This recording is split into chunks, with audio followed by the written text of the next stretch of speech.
I am a Sergeant First Class. What inspired you to join the military? It's kind of cheesy, I'm not gonna lie, but ever since I was younger, like just learning about in history class, learning about the wars and stuff, like I used to be like intrigued by those and like always had that purpose to serve. And then, I found out later on my dad served too, my grandpa, my great grandpa. I am Army, I am in the Signal Corps. I do work with satellites. Big satellites on the back of Humvees and trailers. We do a lot of line of sight. Basically, we're able to just take this equipment out, and then as soon as we hit ground, about 30 minutes later, you're going to have internet. You're going to have phones. You'll have VoIP phones, which is voice over IP. We're able to provide that kind of stuff for different units. How long has the Signal Corps been a thing? The Signal Corps, it was just flags at first. So it's kind of crazy that you went from lanterns and flags on the battlefield to what we have now. A lot of fancy handheld stuff. That's kind of what we do now is we help build networks, build safe tunnels that are secured with firewalls and other means just to really get that message through where we go. So that's kind of the fun part of my job is networking. I bet that technology moves so fast, doesn't it?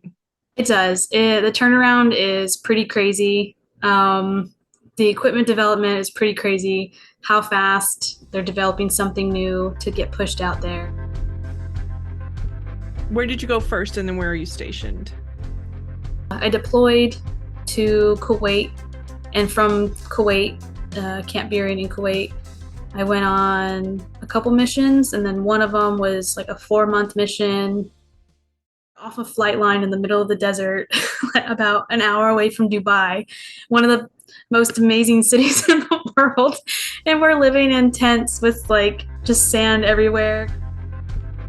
Are you a drill sergeant?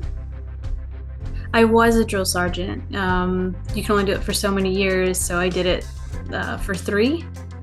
I love teaching, making that breakthrough when someone can't figure something out is like the ultimate reward for me. Seeing these individuals actually transform into soldiers, and then they thank you afterwards, and it's like you still have your whole career on really how to kind of turn a civilian into a soldier.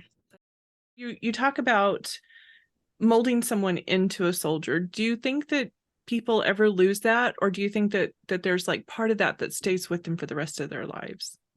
Ooh, I'm gonna go ahead and say a part of that stays with them because everybody, even the ones that only serve maybe like their first term, which might have only been 3 or 4 years, they still maintain the hurry up mentality, the get things done, the work ethic, all that stuff gets developed and embedded when they go through that process, as well as those Army values. And everyone that I've known, that I've served with, that's gotten out, they still maintain all of that.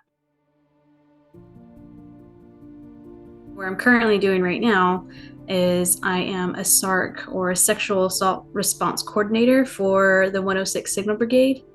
So I take reports of sexual harassment or sexual assault, and I help those individuals get through, and then we provide resources to them during if it goes to trial or if there's an investigation, we're there.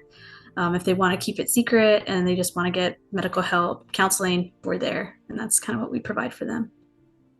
That's a very important job. It's taken very seriously.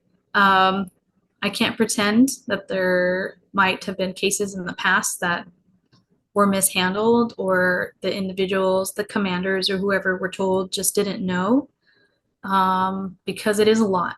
If you're not constantly staying up on the reg, reading, and just really putting everything you can into your program, then you might drop the ball. But that's why there has been so many new checks and balances put in place and so many changes. So doing prevention training, kind of putting them in that person's shoes of what could happen or what does happen or how someone could feel, and really helps them make that connection. Um, and also teaching them what to do once you know. How can you help? What are the responses this person might be going through, and how are you going to report it? How are you going to help them? What can you do to help them do what they want to do? Probably taken more seriously and dealt with in a better manner than it would be in a corporation. Yeah, President Biden signed into action January 2022 that sexual harassment was now going to be a crime in the military.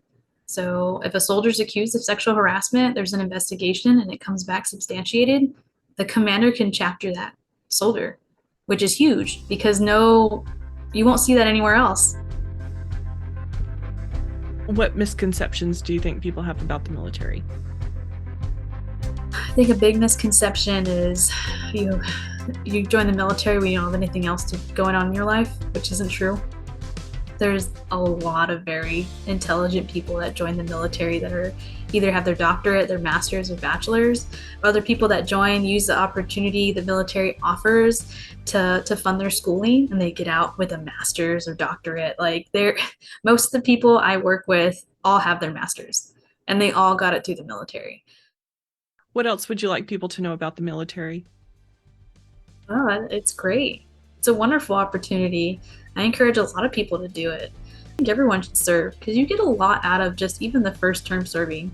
Again, you learning how to understand people that you're not used to being around, like outside of your cultural norm or even like local area norm. That is so empowering because you just understand the world a bit more when you're more accepting and open-minded that way.